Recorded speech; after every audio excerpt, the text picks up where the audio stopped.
আজকের যে কন্টেন্টটি তৈরি করছি এবং যে বিষয়গুলো বলছি, অন্তঃস্থল থেকে আমি প্রাণান্ত চেষ্টা করেছি যে এই বিষয়ে কোনো কথা না বলার জন্য। কিন্তু বিষয়টি এতটা ওপেন সিক্রেট হয়ে গেছে এবং দেশের সকল পত্রপত্রিকা এটা নিয়ে রিপোর্ট করেছে। বাংলাদেশ পুলিশ রেড অ্যালার্ট জারি করেছে। কাজেই নাগরিক হিসেবে এই বিষয়ে এখন কথা না বলে কোনো উপায় নেই। অথচ বিষয়টি এতটা সেন্সিটিভ এবং আমাদের দেশের স্বাধীনতা, সার্বভৌমত্ব, দেশের অর্থনীতি এবং এই মুহূর্তে সরকারের যে বিপদ আপদ বালা মুসিবত রয়েছে, এগুলোর উপর রীতিমতো একটি গজব। আমরা যদি সচেতন না হই এবং সরকার যদি কঠোর না হয়, তাহলে এই যে এখন একটা দুর্বল সরকার, এখন একটি গান্ধীবাদী সরকার, এখন বলতে গেলে কেউ কেউ বলছে যে এটা প্রো আমেরিকান একটি সরকার, আমেরিকান ডিপ স্টেটের একটা এক্সটেন্ডেড ভার্সন, ডক্টর মোহাম্মদ ইউনূসের একটা এক্সটেন্ডেড ভার্সন সরকার, যেখানে ইউনূস জমানার মতো সবকিছু চলছে, মব চলছে, দুর্নীতি চলছে, অনিয়ম চলছে, সরকারের কোনো একটা জায়গাতে কর্তৃত্ব প্রতিষ্ঠিত হয়েছে। এখন পর্যন্ত আমরা সেই বিষয়গুলো গত 2 মাসে দেখতে পাইনি। ঠিক এই অবস্থাতে বাংলাদেশে ভয়ঙ্কর জঙ্গি হামলা হতে পারে এবং যে সকল খুব গুরুত্বপূর্ণ স্থাপনা রয়েছে, জাতীয় সংসদের মতো গুরুত্বপূর্ণ স্থাপনা, এই সমস্ত এলাকাতে জঙ্গিরা হামলা চালাতে পারে। এই ব্যাপারে পুলিশ রেড অ্যালার্ট জারি করেছে, যা বাংলাদেশে ইতিপূর্বে কখনো হয়নি।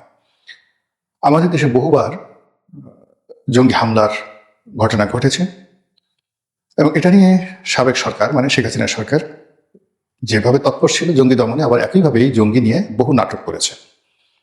অনেক নিরপরাধ মানুষকে জঙ্গি তকমা দিয়ে তারা গ্রেপ্তার করেছে এবং জামাত সহ অন্যান্য ইসলামী সংগঠনের নিরপরাধ লোকদেরকে কেবলমাত্র রাজনৈতিক কারণে জঙ্গি তকমা দিয়ে জুলুম নির্যাতন করেছে। এটা যেমন সত্য, তার সঙ্গে সঙ্গে সেই সরকারের সফলতা ছিল যে তারা একেবারে গোয়েন্দা তথ্যের ভিত্তিতে সত্যিকার বহু সংখ্যক জঙ্গিকে তারা গ্রেপ্তার করেছিল এবং শেখ হাসিনার জমানায় মোটামুটি জঙ্গি তৎপরতা অনেকটা নিয়ন্ত্রিত ছিল, কিন্তু জেলখানাগুলো জঙ্গিতে ভরপুর ছিল।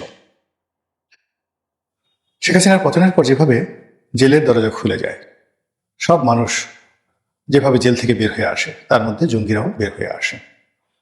আর যারা বের হয়ে এসছে তারা এই বর্তমান জমানাটিকে এবং ডক্টর মোহাম্মদ ইউনূসের জমানাটিকে একটি যাকে বলা হয় উর্বর, জঙ্গিবাদের একটা উর্বর ভূমি এবং এটি একটি বসন্তকাল হিসেবে তারা গ্রহণ করেছে।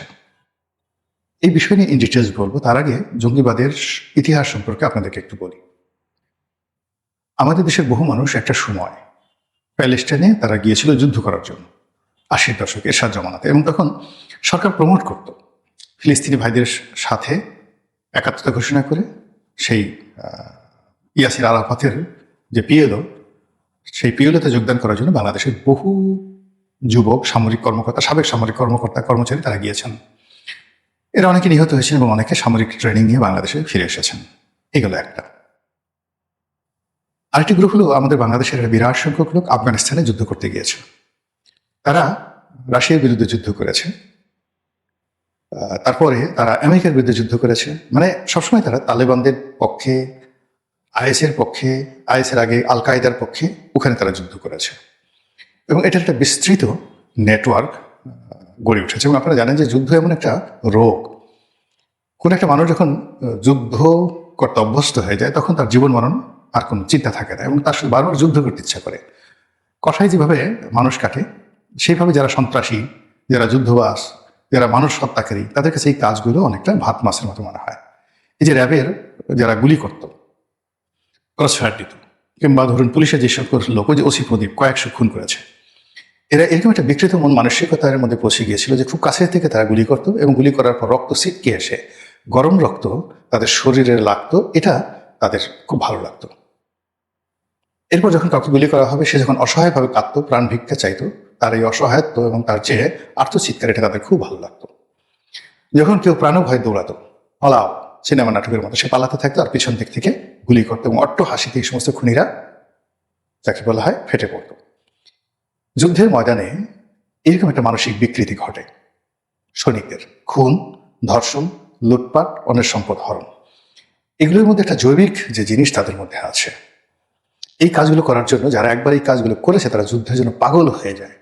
যুদ্ধের গণিমত সংগ্রহ করা, কোনো একটা এলাকাতে অশান্তি সৃষ্টি করা, সেখানে ধর্ষণ করা, নারী ধর্ষণ করা, বাড়ি লুটপাট করা, অন্যের ঘরে ঢুকে যা ইচ্ছে তাই নিয়ে যাওয়া, এই যে একটা অপরাধী মন, এটা যুদ্ধরত বাহিনীগুলো আজকের দিনেও করছে। এই আমেরিকান সৈন্য বলেন, তারপরে ইসরায়েলি সৈন্য বলেন, এদের সবার বিরুদ্ধে এই মধ্যযুগের সৈন্যরা যে ধরনের অপকর্ম করেছে ঠিক একই অভিযোগ আছে। তো যেটা বলছিলাম যে এইভাবে বিভিন্ন লোক তারা যুদ্ধে, যেমন এখন কিন্তু রাশিয়াতে বাংলাদেশ থেকে শত শত নয় হাজার হাজার মানুষ গিয়ে কেউ রাশিয়ার পক্ষে ভাড়া খাটছে, যুদ্ধ করছে, অনেকে বাধ্য করা হচ্ছে, অনেকে এই আদম পাচার গ্রুপের চক্রে গিয়ে ওখানে গিয়ে তারা বাধ্য হচ্ছে, আবার অনেকে স্বেচ্ছায় কিন্তু যুদ্ধ করতে যাচ্ছে, বলছে যে $5,000 বেতন দেবে রাশিয়ার পক্ষে যুদ্ধ করলে। বাংলাদেশকে যাচ্ছে এবং বিশ্বের বিভিন্ন জায়গাতে, ইউরোপে যারা ঢোকার জন্য বিভিন্ন ক্যাম্পে আছে, হাজার হাজার বাঙালি আছে, তাদেরকে এখানে টোপ ফেলে এই যুদ্ধ করতে নিয়ে যাওয়া হচ্ছে। এবং এই লোকগুলো যখন বাংলাদেশে ফেরত আসে এবং তাদের সঙ্গে যখন এরকম ধর্মযুক্ত হয়, আলটিমেটলি একটা যাকে বলা বাফার যে জঙ্গি গ্রুপ, জঙ্গি সিন্ডিকেট, এটা গড়ে ওঠে এবং এটা বাংলাদেশে আছে, বিভিন্ন নামে আছে।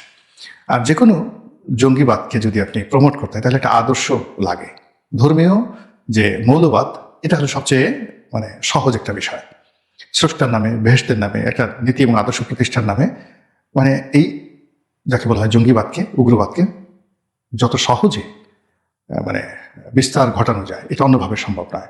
ফার্স্ট হলো ধর্ম, সেকেন্ড হলো যে কোনো একটা আদর্শ, যে কোনো একটা বিশ্বাস, যেমন মাওবাদী, যেমন নকশালবাদী, তো এরা যেমন তামিল টাইগার, তো এরকম আছে। তারা একটা আদর্শ মেনটেন করে, তার সঙ্গে সঙ্গে যত আদর্শ সারা দুনিয়াতে, সেটা ইহুদিদের মধ্যে আছে, খ্রিস্টানদের মধ্যে আছে, হিন্দুদের মধ্যে আছে, মুসলমানদের মধ্যে আছে ধর্মীয় উগ্রবাদ। তো কাজে আমাদের এই যে 18 কোটি জনগণের মধ্যে এটা থাকাই স্বাভাবিক। সরকারকে এই ব্যাপারে খুবই সতর্ক হতে হবে। তো যেটা বলছিলাম যে বিএনপি জমানাতে অর্থাৎ 2001 থেকে 2006 পর্যন্ত এই জঙ্গিবাদটা এমনভাবে বেড়ে গেল, সরকার আসলে তখন যারা ছিলেন এরা বেশিরভাগই তখন লুটপাটে ব্যস্ত ছিলেন, এটা বিরাট অংশ। আর ঠিক ওইরকম ধরেন লুৎফুজ্জামান বাবরের কথাই বলি। এখন লুৎফুজ্জামান বাবর কি করে তার যে লেখাপড়া, হাউ ইট ইজ পসিবল যে তার মতো একটা লোক সন্ত্রাসবাদ সম্পর্কে 10 মিনিট বলতে পারবে, বা এই টোটাল জিনিসটা যে হাউ টেরোরিজম অ্যাক্ট এবং টেরোরিজমের সঙ্গে ক্রিমিনোলজির কি সম্পর্ক, ক্রিমিনোলজির সঙ্গে ম্যাকিয়াভেলির কি সম্পর্ক, এই জিনিস এখনো লুৎফুজ্জামান বাবর বলতে পারবেন না, টিল নাও এখনো বলতে পারবেন না, 2 মিনিট বলতে পারবেন না, জানেনই না। অথচ এমন একটা মন্ত্রণালয় তিনি চালিয়েছেন। ফলে তিনি উই আর লুকিং ফর শত্রুস, তারেক রহমান সাহেবকে খুশি করা, হাওয়া ভবনকে খুশি করা, এর মধ্যে তার ওই সীমাবদ্ধ ছিল কর্মকাণ্ড। ফলে কি হলো, সারা বাংলাদেশে এই বাংলা ভাই, তারপরে শেষে অন্যান্য যে সকল লোকজন তারা যে রাজত্ব গড়ে তুলল, এর ফলে সারাটা দেশ একসঙ্গে সেই জঙ্গি হামলা হলো। এবং সেই যে জঙ্গিবাদ, সেই জঙ্গিবাদটা পাইকারি হারে এখন বেড়ে গেছে। এবং এই জঙ্গিগুলোর সাথে তালেবানদের সম্পর্ক আছে, আফগানিস্তানের এই জঙ্গিবাদের সঙ্গে মিডল ইস্টের যে আইএস, এখন ওখানে আইএস নাই, কিন্তু